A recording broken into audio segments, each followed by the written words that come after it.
naman mga bossing ko, eto. So, update tayo ulit sa mga swing arm. So, may mga swing arm pa rito mga bossing ko. Baka may naghanap sa inyo ng standard dyan.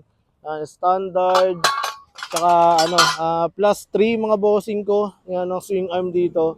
So, available to yung, alam ko yung pagkagantong plus 3 niya mga bossing ko. 2.7 yung presyo niyan mga bossing. Pero yung mga gantong standard lang mga boss. So, ang presyo lang nito is 1.5 lang mga boss. Yan.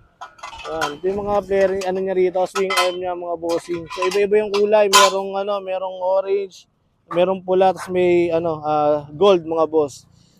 Ayan. Tapos yung mga elbow mga bossing ko, available pa rin yung mga elbow natin. Diyan, sa mga naghahanap ng re-elbow dyan mga boss, so yan, sobrang dami pa rin natin mga re-elbow rito mga bossing. Yan mga boss, so pasyalan nyo na sa mga nag-chat sa akin dyan, mga nagme-message ng swing arm. Yan, sobrang dami nating swing arm dito. Ito po. Plus 2 mga bossing ko. Yan. Available to mga bossing ko. Tawaran nyo na lang pagdating nyo sa Burautan mga boss. Yan. Swing arm mga bossing.